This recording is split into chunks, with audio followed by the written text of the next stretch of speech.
Hey everyone, and welcome to today's Explainer. I'm going to be your friendly professor for this one, and we are going to dive deep into the world of C functions. Look, if you've ever stared at a massive, scrolling wall of code and just felt completely overwhelmed, don't worry, I've been there. But by the end of our time today, you're going to see exactly how functions can turn all that chaos into a beautifully organized, super efficient program. Okay, let's jump right into this. Here's our syllabus for today's Explainer. We're going to start off by meeting your new code helper, breaking down the anatomy of a C function, and then tracking that invisible flow of control happening under the hood. After that, we'll clear up the age-old confusion between parameters and arguments, look at returning values for maximum reusability, and finally, I've got a fun little coding challenge just for you. All right, Section 1. Meet your code helper. Let's talk about breaking down complexity. You know, when you first start programming, it is so tempting to just write one giant, monolithic block of code inside your main program. Just put everything right there in one place, right? But as your program grows, like say you're building a calculator that does addition, subtraction, multiplication, that single block gets incredibly messy and just impossible to read. So what actually is a function? Formally, it's a self-contained block of related statements designed to perform a specific, repeatable task. Basically, functions let us take a massive, complicated problem and chop it down into smaller, manageable bite-sized chunks. Instead of one huge script, you get these neat little modules that handle their own specific jobs. A really good way to think about this is delegating a task to a helper. Let's call our helper Ramu. If you need a specific chore done, you don't do it yourself, right? You just call Ramu, tell him what to do, and he goes off and handles it. Another awesome analogy from our sources is a doorbell. When you press a doorbell, it triggers a very specific action. It rings. You absolutely don't need to know how the wires connect inside the wall. You just press the button or call the function, and the task gets done. Moving on to Section 2, Anatomy of a C function. Let's actually build this helper. Now that we know why we need them, let's open up the hood and look at the actual syntax. How do we build one? Well, every custom C function needs three main parts. First up is the return type. This just tells the computer what kind of data, if any at all, the function is going to hand back to you when it finishes. Second is the function name. Quick tip here, always use a descriptive identifier. Naming a function greet or calculate_sum is going to make your code infinitely easier to read later on than just naming it function1. And finally, you have the body. This is all the stuff enclosed inside those curly braces. It's where the actual work happens. Now, you're going to see the keyword void used a lot as the return type. So what does that actually mean? Well, think back to our doorbell analogy. When you press the doorbell, it performs an action. It rings, but it doesn't physically hand a tangible object back into your hand, right?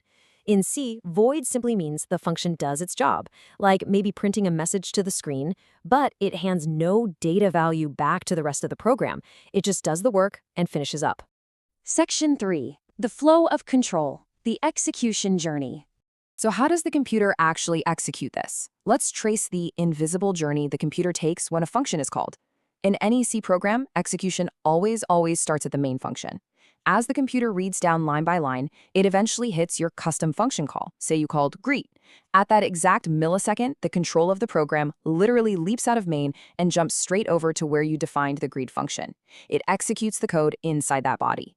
And here's the cool part. Once the task is done, control safely jumps right back to the exact next line in main, right after the function call. It's exactly like taking a quick detour to get a job done before getting right back on the main road. Section 4. Parameters versus arguments.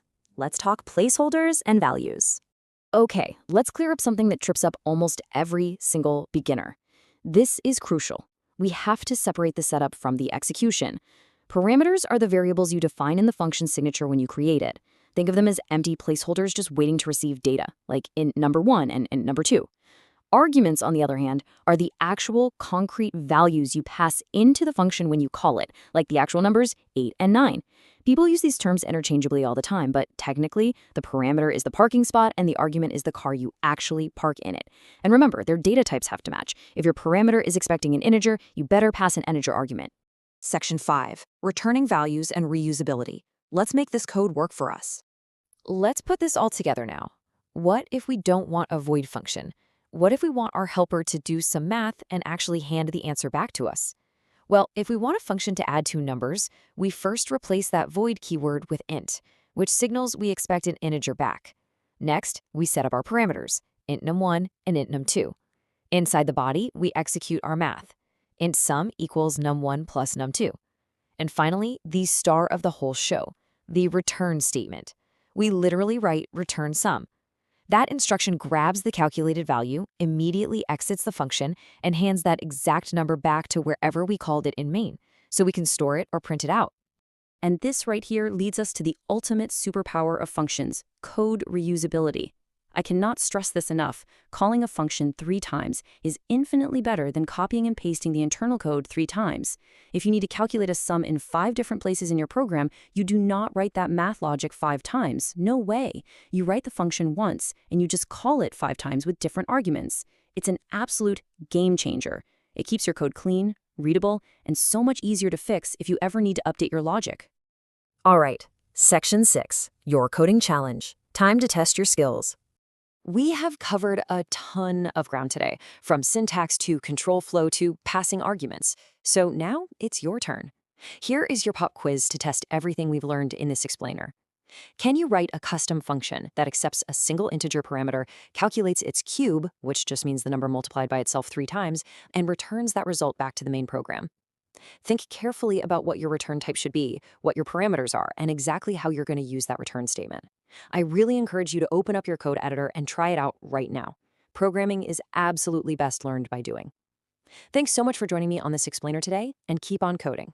If you enjoyed this video and learned something new, like this video, comment your favorite programming language, subscribe to Future Break Coder, because many exciting coding and futuristic tech videos are coming soon.